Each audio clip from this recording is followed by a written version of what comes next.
ngasi meragi kungum do ni panba tang tara ga mari tha tara lisingani kunga manga ing leipak pokpa numida sigoiba rasi phal miyam da pijari mes rasi phala sawba amadi wa yamna ngangbana hakchang nungai ba watpa amadi ikai ba nangba yaba lei nasana nai singi mateng lobudi kanagani leisa pakhang yoina matam hawon khibana phagani thoni polam leisini angangba bris rasi gi phal ngasi su hai sing na thau pang ba ngamgani laibak su phabana khusau thana sendong tan ba yagani mitom na lanna tamsin badi laikhini leisa pakhang gi oina laibak phagani thongni polam leihigo mithun rasi gi phal miyamna pamna ba thabak tamak pangna ba honau nasana nai loina badi yagani mitop thajaba sa chawba anam tan ba kanaroi leisa pakhang gi oina hana gu mari phagani thongni polam leisini angangba kakara sigi phal harau boningba mapa saba na sang naran chakhatpa naitom warep loba yaba lei yengna bana sawan gani punging phathau leisa pakhang yona laiwak phagani thoni polam lei chini angangba singara sigi phal yena ba khuchau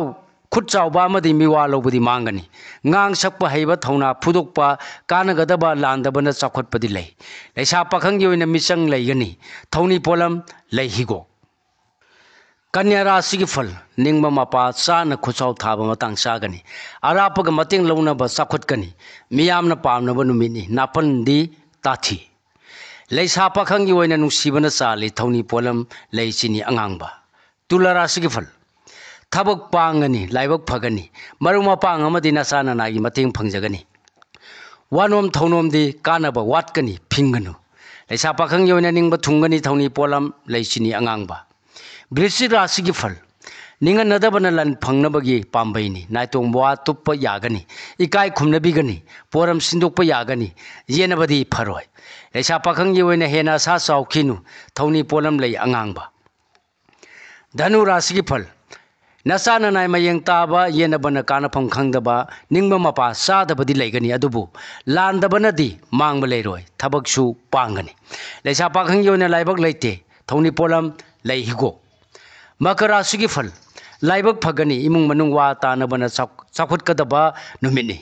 miyamna suyai pangamdaba thabuk pangbagi nungai jai anamdi tanganu leisa pakhang yone nungsiba phangjai thoni polam lei angangba kumbara sigi phal laibak pharani misang leirani anoba thabakta khuchau thaba matang sarani adubu miyamga leinaba maridi phaba wali wa yamna nganganu leisa pakhang yone mai pakani thoni polam lei asangba kismis minara sigi phal